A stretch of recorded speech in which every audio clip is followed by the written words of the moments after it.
കോൺഗ്രസിന് നഷ്ടപ്പെട്ട ഒരു സീറ്റാണ് കോന്നി. താങ്കൾക്ക് വലിയ സ്വാധീനമുള്ള ഒരു മണ്ഡലവുമാണ് കോന്നി. അവിടേക്ക് തിരിച്ചു വന്ന് ആ സീറ്റ് തിരിച്ചു പിടിക്കുക എന്ന ഒരു ഉത്തരവാദിത്വം താങ്കൾക്കില്ലേ? ഞാൻ 96 കോന്നിയിൽ മത്സരിക്കാൻ ആദ്യം പോകുന്നത്.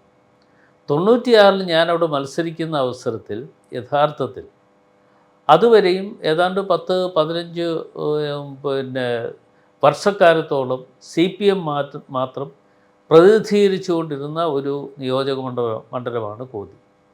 ഞാനവിടെ മത്സര രംഗത്ത് ചെല്ലുമ്പോൾ ആദ്യം ഞാൻ 806 വോട്ടിൻ്റെ ഭൂരിപക്ഷത്തിൽ മാത്രമാണെന്ന് വിജയിക്കാൻ കഴിഞ്ഞത്.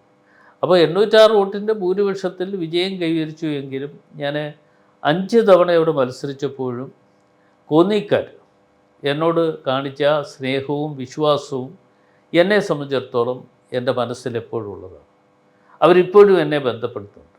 അതിനകത്ത് കക്ഷിയോ രാഷ്ട്രീയമോ ജാതിയോ മതമോ ഒന്നുമില്ലാതെ കണ്ടാണ് അവർ കോന്നിക്കാർ എന്നെ കാണുന്നതും എന്നെ അത്തരത്തിലാണ് അവരെപ്പോഴും അവരുടെ ആവശ്യങ്ങൾ ഇപ്പോഴും MP എന്നുള്ള നിലയിൽ മാത്രമല്ല, അവരുടെ ആവശ്യങ്ങൾ എന്തെങ്കിലും കാര്യങ്ങളുണ്ടെങ്കിൽ എന്നെ ഇപ്പോഴും വിളിക്കാറുണ്ട്.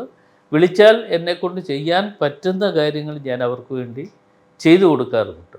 അപ്പോൾ അവരുമായി ഒരു മാനസികമായി ഒരു വലിയ ബന്ധവും മാനസികമായി വലിയ അടുപ്പവും ഞാൻ പടുത്തുയർത്തി എന്ന് പറയുമ്പോൾ എൻ്റെ ജീവിതത്തിൽ കിട്ടിയ ഒരു വലിയ ഒരു അനുഭവമായിരുന്നു. അനുഭവം എന്ന് പറഞ്ഞ് എന്നെ രാഷ്ട്രീയ ജീവിതത്തിൽ എല്ലാം ആക്കിയത് കോന്നിക്കാരാണ് എന്ന് എനിക്ക് അഭിമാനത്തോടു കൂടി പറയാൻ പറ്റും. 2 തവണ മന്ത്രിയാകാൻ അവസരം കിട്ടി. ആ 2 തവണയും മന്ത്രിയാകാൻ അവസരം കിട്ടിയപ്പോൾ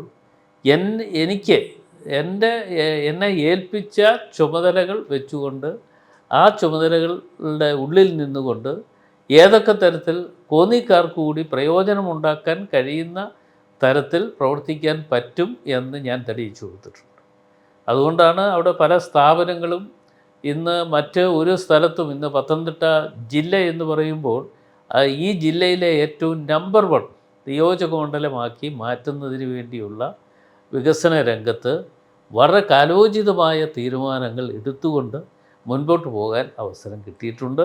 കിട്ടിയ അവസരങ്ങളൊന്നും ഞാൻ വിനിയോഗിക്കാതിരുന്നില്ല. കിട്ടിയ അവസരങ്ങളെല്ലാം തന്നെ നന്നായി വിനിയോഗിച്ചു എന്നുള്ളത് കൊണ്ട് അവിടെയുള്ള ആളുകൾ ആഗ്രഹിച്ച പല കാര്യങ്ങളുണ്ട്, ആഗ്രഹിക്കാത്ത പല കാര്യങ്ങളുമുണ്ട്.